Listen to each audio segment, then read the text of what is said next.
there are a variety of video methods, and this video is going to be using Snag-It. Brought to you by Curious Rambler.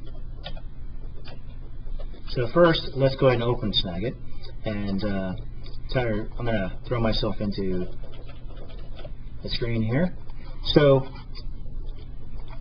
when I open Snag-It, the first thing you're going to notice is you're going to have a menu option, and in this particular case, because I have PowerPoint open, when you open Snag-It, the first thing it does is it brings back the last application that you had open, and it assumes that you want to film that. So I'm going to just touch up a couple things first, close that, and then, so now you see the whole screen. I do want to do a capture of the whole screen, and unlike the hover cam, when you hit record, it just records. Here you have to tell it where you're going to go. So watch this part first. If you can follow this, so I'm going to go all the way up here. So now that's the recording area. The recording area. So what's going to happen next is it's going to give you this. You're ready to record now. So as soon as I hit record, it's going to give me, it may not show a countdown on this video, but what happens is as soon as I hit record, it's going to count down, and it should show the desktop because that's what I have open. So it's now live, and anything that you see in this screen is being recorded. So what I'm going to do is go ahead and open up a different PowerPoint. If I was teaching right now, this is something that I could write on. I could talk about the carbon. I could talk about what we call macromolecules.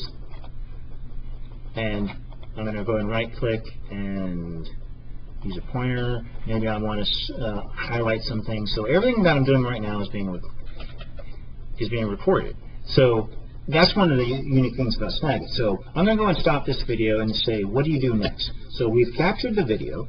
By the way, you will notice if you follow my mouse, you'll see a little line here. Sometimes you don't know if it's working, but you see this line. This tells me that Snag-It is actually working.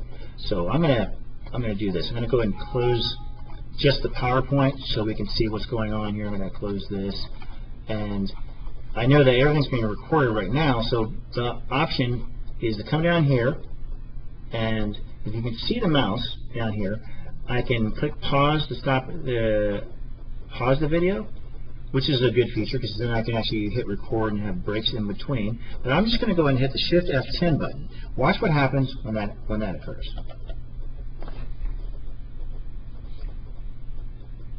So now I've got the video that I just made, and Snag-It is saying, well, what do you want to do with it? So I could hit play, and I could hit play and start watching it.